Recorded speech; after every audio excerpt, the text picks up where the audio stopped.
4 days కు ముందు 3 బాక్సులు దొరికాయి. ఒకటి పోలీస్ స్టేషన్ ముందు, ఇంకోటి తీకానగర్ పాల్బోట్ దగ్గర, మూడోది కొలతూరు మార్కెట్. ఈ మూడిట్లోనూ కామన్ గా ఉన్నది ఈ మాస్క్ మాత్రమే.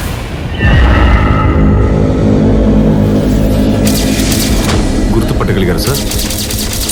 సార్, ఇది అయ్యేటట్టు నాకు అనిపించట్లేదు. శివాని వెంటనే రమ్మని చెప్పలే. ఎవరు సార్ అతను? ఈయన పేరే శివ. ఎంత దారుణమైన ముఖాన్ని కూడా అలా అక్యూట్ గా గీసే ఫేషియల్ రీకన్స్ట్రక్షన్ ఆర్టిస్ట్. అది మాత్రమే కాదు, సాల్వ్ చేయలేని కేసులను కూడా క్రైమ్ స్టోరీ రాసిచ్చే రైటరు. శివ రాసిచ్చే రిపోర్ట్లన్నీ నిజానికి దగ్గరగా ఉంటాయి.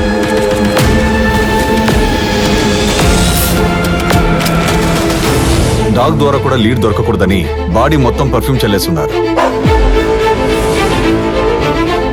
నువ్వు గీసిందే. ఈ అమ్మాయి ముఖం ఏ మిస్సింగ్ కేసు ఫైల్లోనూ ఇంతవరకు మ్యాచే కాలేదు. ఒకవేళ కంప్లైంటే రాని కేసు అయి ఉండొచ్చు కదా సార్?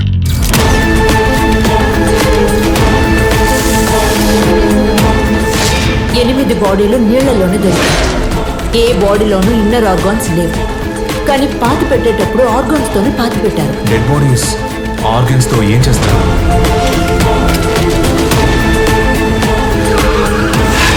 క్రైమ్ సీన్ రాసి ఇవ్వడంతో ఆపేయండికో.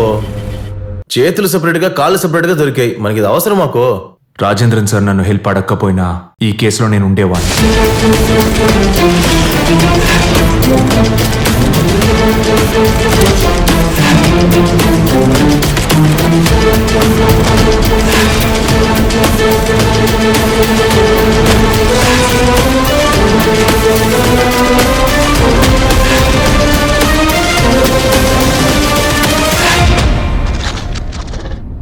ఒకవేళ ఈ హత్య నేను చేసుంటే తప్పకుండా స్టేషన్ ముందైతే పెట్టేవాడిని కాదు.